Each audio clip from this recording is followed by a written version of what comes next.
Hello, friends. Welcome to Zen Study. I am Arpit, and I am currently running a series on geopolitics. In today's video, we are going to discuss India Canada diplomatic standoff. वैसे कहने को तो India proclaims itself to be a विश्व मित्र, but कभी कभी हमारे दोस्तों के साथ कुछ मनमुटाव हो जाते हैं, कुछ डिफरेंसेस आ जाते हैं, और ये डिफरेंसेस कभी कभार मजबूरियों की वजह से होते हैं। ऐसा ही कुछ हुआ इंडिया और कनाडा के बीच में। कनाडा की मजबूरी डेमोक्रेसी। एक्चुअली में कनाडा में सिख कम्युनिटी काफी स्ट्रांग है। दुनिया में अगर कोई देश ऐसा है जहां पर सबसे ज्यादा सिख कम्युनिटी है तो वो है इंडिया, और उसके बाद है कनाडा।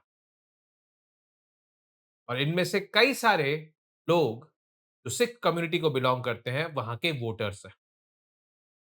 और 2025 में इलेक्शंस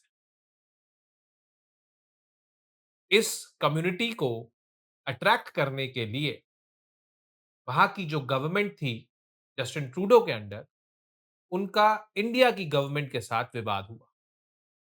सुनने में थोड़ा अजीब लग रहा होगा कि सिख्स जो कि इंडियन डिसेंट के हैं उनकी वजह से कैसे विवाद हो सकता है।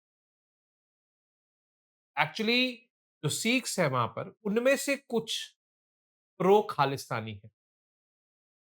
खालिस्तानी ये एक नया वर्ड।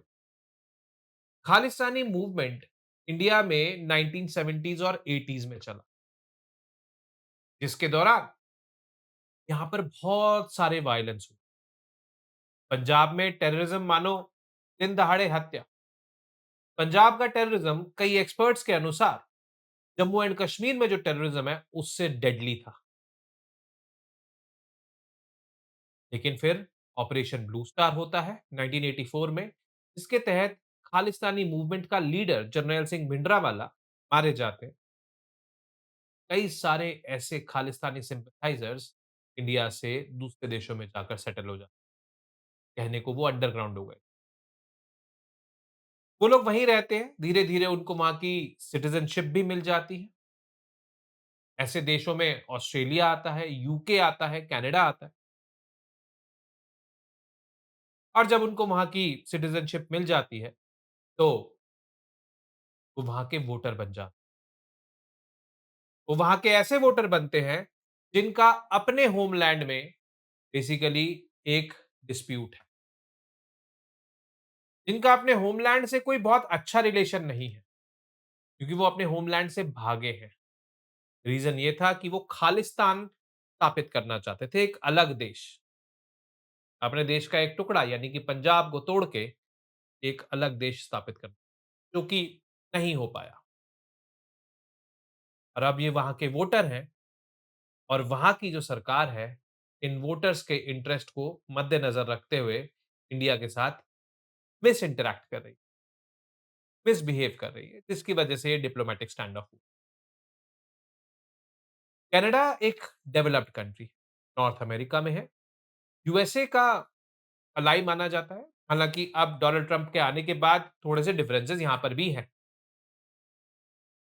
बट ओवरऑल अगर मैं देखूं, कनाडा वेस्ट में माना जाता है, डेवलप्ड वेस्ट। ये G7 का हिस्सा है। ये फाइव आईज अलायंस जो कि 5 कंट्रीज का समूह है फॉर इंटेलिजेंस शेयरिंग, उसका हिस्सा है। तो it is deeply entrenched in the west end part of it. अब अगर मैं आज से 15-20 साल पहले की बात करूं तो अगर कोई वेस्टर्न कंट्री इंडिया के ऊपर इस टाइप के कोई इल्जाम लगाती थी तो India was always on a back foot और इंडिया चुपचाप सुनती। समय, हालात और लीडरशिप सब बदल गया है इंडिया। अब इंडिया ने जैसे को तैसा करना सीख लिया, चाहे वो कोई भी हो, चाहे वो अमेरिका हो, चाहे वो यूरोप के कोई भी देश हो। और ये काफ़ी बार हमने बहुत सारी सोशल मीडिया पे रील्स वायरल होते हुए देखा होगा, जो हमारे external affairs minister mister S Jaishankar मुँह तोड़ जवाब देते हैं, चाहे वो कोई भी हो सामने। इंडिया ने अपनी बात को रखना सीख लिया है और अच्छे से रखना सीख लिया है, यहाँ पर भी रखा। तो चलिए शुरू करते हैं कि ये India Canada diplomatic stand of शुरू कैसे हुआ, खालिस्तानी मूवमेंट क्या है, वो कैसे बढ़ा, और आज की डेट में क्या हिसाब किताब। तो इस स्क्रीन पे जो आप मेरे पीछे देख रहे हैं, इस शख्स का नाम है हरदीप सिंह निज्जर। ये वही उनमें से एक खालिस्तानी सिंपैथाइजर्स में से एक है, जो इंडिया से दूसरे देश में जाके बस गए। हालाँकि इनकी अगर मैं हिस्ट्री की बात करूँ तो ये 1980s 1990s में नहीं बसे। ये 2007 में यहाँ से गए थे और उसके बाद उनको वहाँ पर सिटिज़नशिप मिल गई थी। इनको सिटिज़नशिप मिली, बट इनकी जो विचारधारा थी या इनकी जो लीनिंग्स थी, it was towards the Khalistani movement. ये अभी भी चाहते थे कि खालिस्तानी मूवमेंट, खालिस्तान बने, Khalistani movement successful. But unfortunately June 2023 में इनको मार दिया गया। इनका मर्डर हो गया। किसने किया? नहीं पता।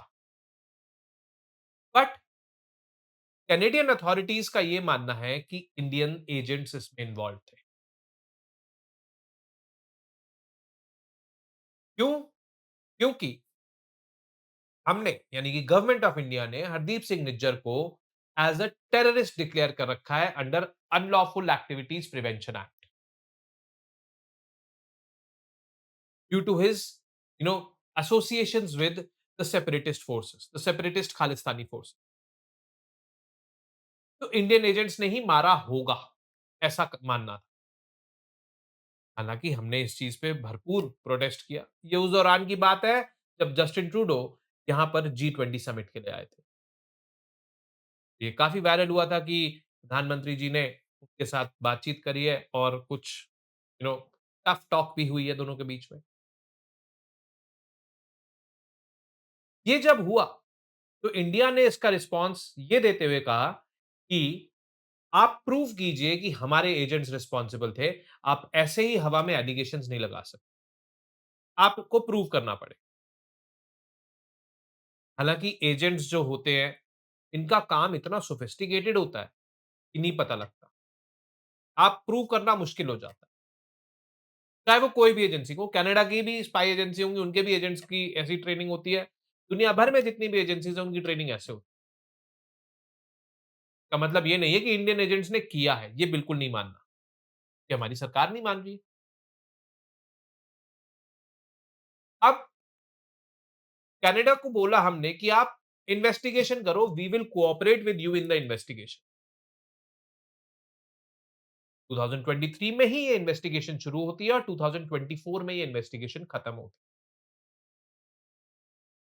जब ये खत्म होती है, तब भी कैनेडियन अथॉरिटीज ये प्रूव नहीं कर पाई कि इंडियन एजेंट्स ने मारा है।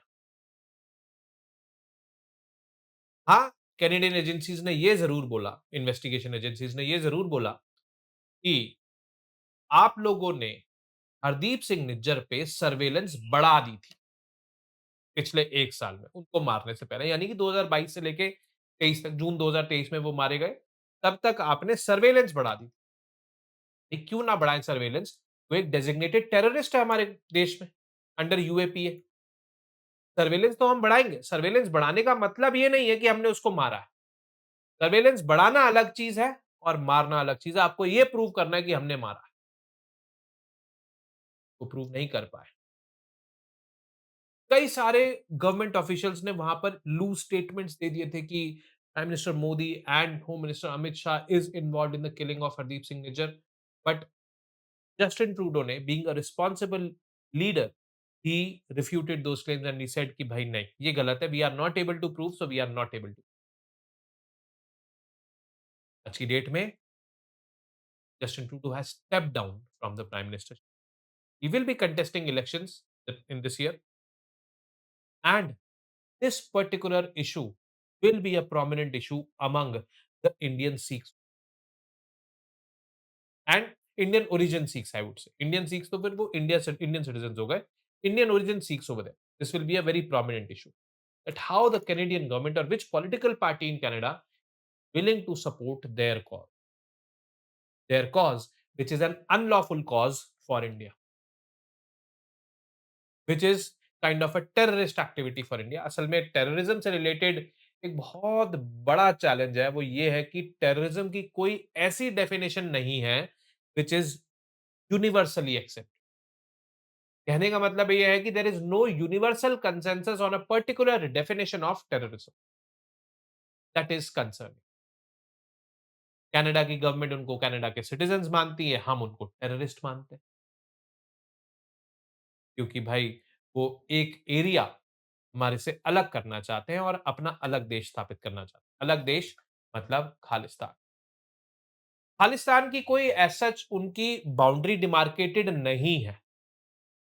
बट एक कॉन्सेप्ट के तौर पे आपको ये देखना होगा कि खालिस्तान कुछ ऐसा-सा दिखेगा जिसमें हमारा पंजाब और कुछ पोर्शन पंजाब का पाकिस्तान, ये एक अलग देश स्थापित करना चाहते हैं। ऐसा माना जाता है कि भाई ऐसा ऐसा ऐसा रीजन हिस्ट्री में एग्जिस्ट करता था। 1709 से लेके 1824 तक ऐसा रीजन एग्जिस्ट करता था, जहां पे सिर्फ और सिर्फ सिख्स रहते थे। वो सिख्स जो purest form of Sikhism follow करते थे। असल में खालिस्तान का मतलब है land of Khalsa. Land of Khalsa Sikhs, वो सिख्स जो purest form of Sikhism adopt कर रखा है जिन्होंने। पांच केस, कच्छा, कड़ा, किरपान, कंगा और kesh. No alcoholism, no drug abuse, hard work, deeply entrenched in the religion. ये सब कुछ फीचर्स हैं प्योरेस्ट फॉर्म ऑफ सिखिज्म के। तो ऐसा देश बनाना चाहते थे जो जहां पर सिर्फ वो लोग हैं जो प्योरेस्ट फॉर्म ऑफ सिखिज्म को मान रहे हैं, खालसा सिखिज्म। इसलिए नाम आया खालिस्तान। ये खालिस्तान मूवमेंट शुरू कब हुआ? एक्चुअली में तो शुरू हुआ ये 1970s, late 1970s, early 1980s में। बट इसके पीछे की हिस्ट्री जानना जरूरी। ये क्यों शुरू हुआ, वो ज्यादा बेटर पिक्चर देगा। असल में 1947 में हमारा पार्टीशन होता है। जब पार्टीशन हुआ तो दो ऐसे प्रोविंसेस थे जो बट गए। एक तो था बंगाल, जिसका वेस्टर्न पार्ट इंडिया में आया, ईस्टर्न पार्ट पाकिस्तान में गया, जो आज का बांग्लादेश। क्योंकि मुस्लिम पॉपुलेशन ईस्टर्न पार्ट में ज्यादा थी, हिंदू पॉपुलेशन वेस्टर्न पार्ट में ज्यादा। और दूसरा ऐसा देश था, और दूसरा ऐसा प्रोविंस था पंजाब, जहां पर वेस्टर्न पार्ट ऑफ पंजाब में मुस्लिम पॉपुलेशन ज्यादा थी और ईस्टर्न पार्ट ऑफ पंजाब में हिंदू पॉपुलेशन आया इंडिया में। But western part of Punjab जो पाकिस्तान में गया, वहां पर बहुत सारे सिख्स रहते थे और बहुत सारे ऐसे हिंदू रहते थे जो माइग्रेट किया। बट माइग्रेशन के दौरान कत्लेआम हुआ, बहुत सारा वायलेंस हुआ, कम्युनल वायलेंस। पर्सनली स्पीकिंग मेरी फैमिली भी पाकिस्तान की तरफ से इधर से आई थी। बट हाँ, हमने प्रोएक्टिवली स्टेप्स लिए थे, मतलब मेरे दादा परदादा ने। 1946 में ही हम आ गए। बट कई लोगों ने चूज़ किया वहाँ रहना एंड तक। जिन्होंने रहना चूज़ किया, वो कई सारों को कॉन्सिक्वेंसेस बेयर करने पड़े। हमने कई सारी मूवीज़ में भी देखा है, जैसे कि गदर में देखा है, जैसे भाग मिल्खा भाग में भी ये चीज़ हम। और वो जो दिखाते हैं ना कि एक ट्रेन आई डेड बॉडीज़ से भरी हुई इंडिया, वो सच है, इज़ अ फैक्ट। ऐसा नहीं है कि उन्होंने ही मारे, यहाँ के लोगों ने भी, जो यहाँ से मुस्लिम्स उधर जाना चाह रहे थे, उनको अटैक किया। That was the biggest migration in human history by that time. करीब-करीब 50 लाख लोग इधर से उधर, और इन 50 लाख लोगों में सिख्स भी। और सिख्स के लिए ये पार्टीशन एक बहुत ही कड़वी याद छोड़, bitter memory for the Sikh. जैसे ही सिख्स यहाँ पर आए, जो भी बच गए थे जिंदा, वो यहाँ पर आए, इंडियन साइड में आए, तो उन्होंने देखा कि भाई यहाँ पर एक प्रोविंस है पंजाब। बट उस समय का पंजाब था पंजाब प्लस आज का हरियाणा प्लस हिली रीजन्स जो आज का हिमाचल प्रदेश। जैसे ही ये लोग आए सिख्स यहाँ पर, इन्होंने एक मूवमेंट शुरू। बेसिकली ये मूवमेंट था पंजाबी सूबा मूवमेंट। सूबा मतलब प्रोविंस। ये लोग चाहते थे कि एक ऐसा प्रोविंस बन जाए, एक ऐसा स्टेट बन जाए इंडिया के अंदर, जहाँ पर सिर्फ पंजाबी स्पीकिंग पॉपुलेशन रहती हो। पंजाबी स्पीकिंग, वो सिख्स भी हो, नॉन सिख्स भी हो, but Punjabi speaking. Linguistic similarities के बेसिस पे इनको स्टेट बनाना था। क्योंकि अभी के पंजाब में पंजाबी स्पीकिंग भी थे और हिंदी स्पीकिंग, पहाड़ी स्पीकिंग भी थे, हिमाचल प्रदेश। क्योंकि इनको लगता था कि भाई हमारे जो पंजाबी स्पीकिंग होंगे, हम अपना एक प्रदेश बनाएँगे, वहीं पर अपने हिसाब से रूल वगैरह करेंगे। एक थोड़ी-सी ऑटोनॉमी सी रहेगी हमारी। अभी हम डाइल्यूटेड हैं और यही अल्टीमेट गोल था पंजाबी सूबा मूवमेंट, जो कि अकाली दल द्वारा स्टार्ट किया। 1947 में स्टार्ट कर दिया। ये पंजाबी सूबा मूवमेंट चल रहा था, स्टेट रीऑर्गेनाइजेशन कमिटी का वर्डिक्ट आया 1950 मिड 1950 में और स्टेट रीऑर्गेनाइजेशन कमिटी ने पंजाब को on the basis of language बनाने से मना कर दी। मतलब पंजाबी सूबा मूवमेंट अकाली दल की जो डिमांड थी, वो रिजेक्ट हो गई। 11 साल बाद लगभग ये डिमांड फुलफिल होती है। 1966 में पंजाब फॉर्म होता है। असल में पंजाब अलग हो गया, हरियाणा एक अलग प्रोविंस बन गया और हिमाचल प्रदेश एक अलग प्रोविंस। बट कुछ-कुछ इश्यूज फिर भी रह गए। इश्यू नंबर 1 था जो वाटर शेयरिंग का between Punjab and Haryana. Green revolution आ ही रहा था पंजाब में और ग्रीन रेवोल्यूशन में पानी की ज़रूरत थी। तो water sharing between Punjab and Haryana was a bit I would say controversial. दूसरा इश्यू था चंडीगढ़ को लेके। पंजाब वाले चाहते थे चंडीगढ़ पंजाब में आए क्योंकि चंडीगढ़ शहर की पॉपुलेशन पंजाबी स्पीकिंग थी ज़्यादातर। हरियाणा वाले चाहते थे वहाँ आए, सिटी ब्यूटी। केंद्र सरकार ने बोला ना पंजाब में, ना हरियाणा में और ये दोनों की ही कैपिटल बनेगी। ये बनेगी एक यूटी बट दोनों की ही कैपिटल बनेगी। यूनिक सा सॉल्यूशन ढूँढा सरकार ने। ठीक है जी। बट सैटिस्फैक्टरी जजमेंट्स नहीं थे। खैर 1966 में पंजाब बना, अगले ही साल वहाँ पर एक इलेक्शन होते हैं पंजाब में 1967 में। इन इलेक्शंस में अकाली दल को लग रहा था कि इनके पास अच्छी खासी नंबर ऑफ सीट्स आएँगी क्योंकि पंजाबी सूबा मूवमेंट सक्सेसफुल हो गया है जिसको ये रन कर रहे थे। एक प्रोविंस बन गया है जहाँ पर सिर्फ पंजाबी स्पीकिंग। बट इलेक्शंस जब हुए और रिजल्ट आया तो अकाली दल की seats number of seats single digit में रहीं। इंडियन नेशनल कांग्रेस ने पंजाब स्टेट में गवर्नमेंट बनाई और अकाली दल लीडर सोचने लग गए कि भाई क्या गलत कर दिया हम, what do we need to more. तो 1973 में इन्होंने अनंतपुर साहिब, एक बहुत ही रिलीजियस प्लेस है वहां पे, उधर एक मीटिंग बुलाई अकाली दल लीडर और इन्होंने वहां पर यह डिसाइड किया कि हम पंजाब के लिए अब कुछ और बड़ा मांगेंगे सरकार से। और बड़ा बोले तो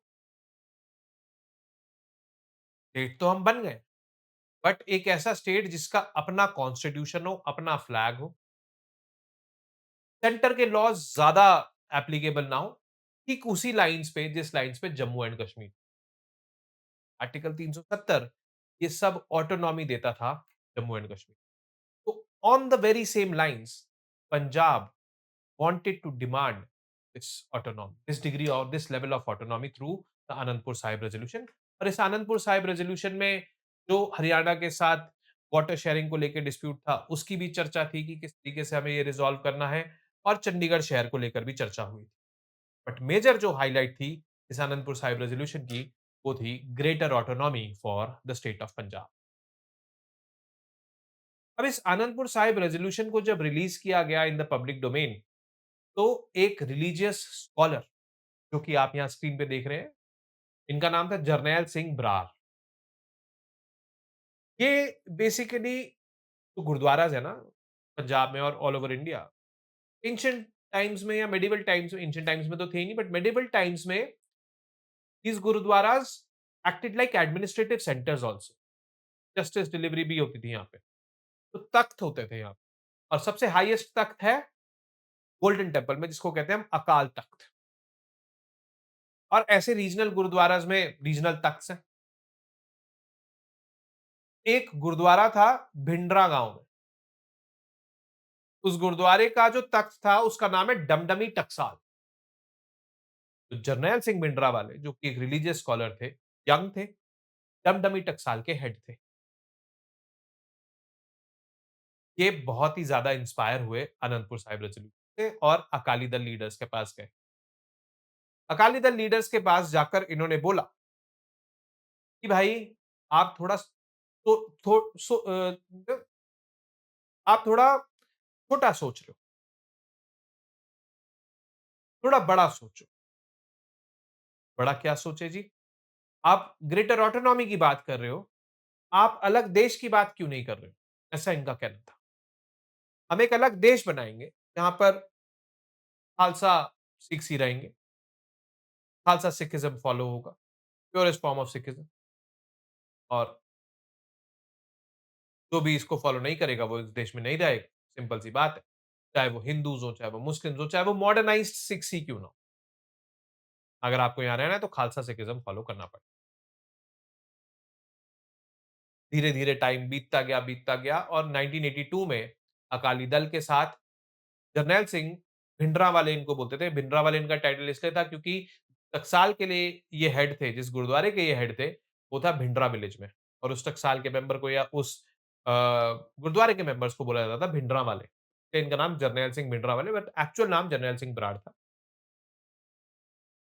तो इन्होंने और अकाली दल ने मिलकर एक कैंपेन लॉन्च करा। उस कैंपेन का नाम है धर्म युद्ध मोर्चा, जिसमें ये लोगों को मोटिवेट कर रहे थे कि आप खालसा सिखिज्म अडॉप्ट करो। और देखते ही देखते इनका ये मोर्चा काफी पॉपुलर हो गया। वुमेन खासकर बहुत ज्यादा इंस्पायर्ड थी, क्योंकि उनके हस्बैंड्स ने, उनके ब्रदर्स ने, उनके फादर्स ने alcoholism, drug addiction give up करके एक नॉर्मल लाइफ चुन ली थी। हार्ड वर्किंग थे, इकोनॉमिक एक्टिविटी कर रहे थे, रिजल्ट्स भी दे रहे थे। तो इनकी पॉपुलैरिटी बढ़ती जा रही थी। किसी भी मूवमेंट को सक्सेसफुल बनाने के लिए पब्लिक सपोर्ट जरूरी होता,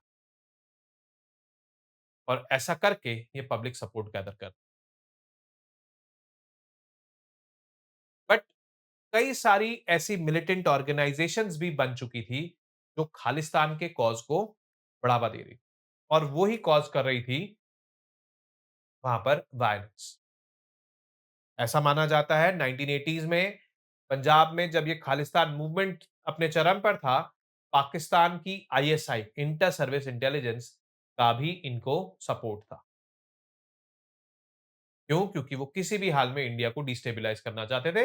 अब तक पाकिस्तान हमसे 3 युद्ध हार चुका था, 1947, 48, 1955 और 1971। बट किसी भी हाल में उसको यहाँ पर इंस्टेबिलिटी पहुंचानी थी। तो उन्होंने देखा कि भाई, खालिस्तान मूवमेंट चल रहा है पंजाब में, खालिस्तानीज़ की डिमांड है कि कुछ पोर्शन पाकिस्तान का भी आए यहाँ पे खालिस्तान। वो रेडी था पाकिस्तान को देने के लिए, बस इंडिया डिस्टेबलाइज होना चाहिए। तो जी, ये मूवमेंट में आईएसआई का भी सपोर्ट। एक मूवी है अक्षय कुमार की, बेल बॉटम। उस मूवी में ये क्लियरली दिखाया गया है किस तरीके से पाकिस्तानीज का सपोर्ट रहा है टू दी मिलिटेंट्स। बहुत सारे एक्सट्रीमिस्ट ग्रुप बन गए जो कि खालिस्तान फॉर्मेशन के लिए एडवोकेट कर रहे थे, जैसे कि Khalistan liberation force, Khalistan commando force, Babbar Khalsa international, Damdami Taksal. Damdami टकसाल वही है जो जनरल सिंह वाले जिसको ऐड कर रहे थे, खालिस्तान टाइगर फोर्स। और जब जैसे जैसे पॉपुलैरिटी बढ़ती गई जरनैल सिंह भिंडरावाले की, उन्होंने अकाल तख्त के लीडर्स, अकाल तख्त वो एडमिनिस्ट्रेटिव सेंटर जो हाईएस्ट है और गोल्डन टेम्पल में है, वहां के लीडर्स को हटाया और अपने आप को वहां पर इम्पोज किया एज लीडर। तो ये चीज होने लगी। अब 1984 में बहुत ज्यादा बढ़ चुका था और सरकार को कुछ एक्शन लेना था। सरकार ने ऑपरेशन ब्लू स्टार रन किया। ऑपरेशन ब्लू स्टार रन किया मतलब कि 2 या 3 दिन का ये ऑपरेशन था जिसमें Indian armed forces golden temple premise जहां पर जर्नैल सिंह भिंडरावाले और उनके साथी छुपे हुए थे, वहां पर घुस के वो मार गिराया। एक आर्म्ड कॉन्फ्लिक्ट था या एक आर्म्ड ऑपरेशन था। रामचंद्र गुहा अपनी बुक में लिखते हैं, जिस दिन ऑपरेशन ब्लू स्टार को शुरू होना था, उस दिन की सुबह इंदिरा गांधी ने ऑल इंडिया रेडियो पे पूरे देश को एक एड्रेस दिया, क्योंकि जर्नैल सिंह भिंडरावाले और उनके लोगों ने यह फैला रखा था कि ये सरकार हमारे रिलीजन के खिलाफ है। उन्होंने एड्रेस देते हुए ये कहा कि हम किसी भी धर्म के विरुद्ध नहीं है, हम सिर्फ और सिर्फ आतंकवाद के खिलाफ। और भी उन्होंने बहुत सारी चीजें कही जिसका एसेंस यही था कि हमारा कोई भी ऑब्जेक्टिव ये नहीं है कि हम किसी रिलीजन को टैकल टारगेट करें। और ये सब कहते हुए ऑपरेशन ब्लू स्टार लॉन्च हुआ। जर्नैल सिंह भिंडरावाले और उनके साथी मारे गए, पर कई सारे लोग बाहर भी थे जो खालिस्तानी सिंपैथाइजर्स थे। वो सब अंडरग्राउंड हो गए, कई सारे लोग देश छोड़ के चले गए बाहर, ऑस्ट्रेलिया, यूके, कनाडा जैसे देशों में। और बेसिकली जान बच गई उनकी। बट उन्होंने वहीं से ही खालिस्तानी मूवमेंट जारी रखा। तो अगर कोई कहता है कि ऑपरेशन ब्लू स्टार से खालिस्तानी मूवमेंट एंड हो गया है पंजाब में, तो hello, this is wrong. And नहीं हुआ खालिस्तानी। हाँ, ऑपरेशन ब्लू स्टार से मिलिटेंसी या टेररिज्म जो पंजाब में फैला हुआ था वो खत्म हो। खालिस्तानी मूवमेंट जिंदा रहा। It's not over till it's over, वो वाली कहावत है। पिक्चर अभी बाकी है मेरे दोस्त, ऐसा ये कहना चाह रहे हैं, ऐसा लगता है खालिस्तानी। तो ये आप तस्वीरें देख रहे हैं, ये बेसिकली गोल्डन टेम्पल प्रीमाइस के अंदर की हैं, जहां पर ये टेररिस्ट को न्यूट्रलाइज किया हुआ है इंडियन आर्मी ने। ब्लड स्टेन्स भी आपको देखने को मिल रहे हैं। This is what happened. अब मैं ये क्यों कह रहा हूं कि खालिस्तानी मूवमेंट खत्म नहीं हुआ। After math of operation blue star अगर हम इसकी बात करें, तो इंदिरा गांधी का असैसिनेशन होता है 1984 में, उनके ही सिख बॉडीगार्ड्स उनको मारते हैं। ऐसा माना जा रहा था कि सिख बॉडीगार्ड्स जो थे उनकी फैमिली को किडनैप कर लिया था और एक धमकी दी गई थी कि अगर आप इंदिरा गांधी को नहीं मारोगे, तो हम आपकी फैमिली को मार देंगे। तो इन सिख बॉडीगार्ड्स ने इंदिरा गांधी को मारा और अपने आप को भी फिर खत्म कर लिया वहां। तो धमकी कौन दे रहा था? सरकार को इशारा था। 1985 में एक एयर इंडिया की फ्लाइट आ रही थी कनाडा से, को उड़ा दिया मिड एयर, 300 से ज्यादा लोगों की मौत हुई। जब कनाडा के पार्लियामेंट में कनाडा की government, Justin Trudeau led government 2 minute की साइलेंस ऑब्जर्व कर रही थी एज अ श्रद्धांजलि to Hardeep Singh Nijjar, a Canadian citizen who died on Canadian soil by unknown assailants. तो जब ये पिक्चर्स वायरल हुई सोशल मीडिया पे, तो किसी ने रिस्पॉन्स में लिखा हुआ था, वो 300 से ज्यादा लोग जो इस हादसे में मारे गए, उनके लिए भी जरा 2 मिनट साइलेंस ऑब्जर्व आप कर लो। वो किलिंग खालिस्तानीज ने करी थी जो कनाडा में बैठे हुए हैं। तो वो चीज हुई 1985 में। जनरल एएस वैद्य जो ऑपरेशन ब्लू स्टार को लीड कर रहे थे, उनको असैसिनेट कर दिया गया बाद। 2020 में Punjab referendum demand by Sikhs for justice. मतलब कि ये रेफरेंडम कराना चाह रहे हैं, ये वहां पर लोगों से पूछना चाह रहे हैं, पंजाब के लोगों से, कि क्या आपको खालिस्तान बनाना है या नहीं बनाना है। ये डिमांड लेकर ये लोग यूनाइटेड नेशंस भी गए थे, बट वो डिमांड रिजेक्ट कर दी। और 2023 ऑनवर्ड्स जब से हरदीप सिंह निज्जर की किलिंग हुई है, तब से इंडिया और कनाडा के रिलेशंस में खालिस्तानीज की वजह से प्रॉब्लम आना शुरू। एंड ऐसा नहीं है कि खालिस्तानीज सिर्फ कनाडा में ही एक्टिव है, यूके में भी इक्वली एक्टिव है। अभी थोड़े टाइम पहले एस जयशंकर जी यूके जा रखे थे, तो वहां पर खालिस्तानीज ने के अगेंस्ट काफी प्रोटेस्ट किया। ऑस्ट्रेलिया में भी हैं। एंड इससे हमें साफ पता लगता है कि ऑपरेशन ब्लू स्टार से खालिस्तानी मूवमेंट खत्म नहीं हुआ है, अभी भी जारी है।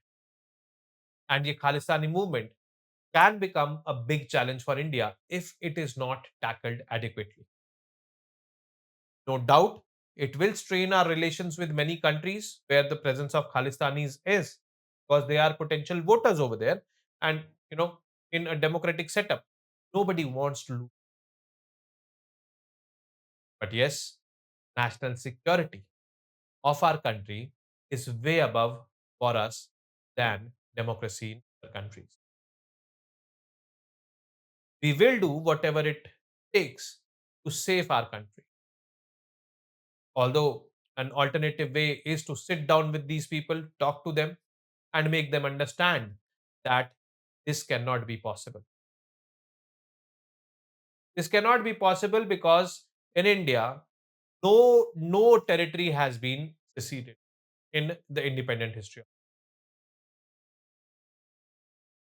and this needs to be tackled tactfully. तो ये चीजें हमें देखनी होंगी। एंड ये इंडियन डायस्पोरा है जिसकी वजह से ये चैलेंजेस आ रहे हैं हमको। इन चैलेंजेस को with hard power along with soft power tackle करना हो। अगर सिर्फ एक पे जाएंगे यानी कि सिर्फ हार्ड पावर पे गए, that will be wrong. Soft power पे गए, सिर्फ हार्ड पावर इग्नोर करी, दैट विल बी रॉन्ग।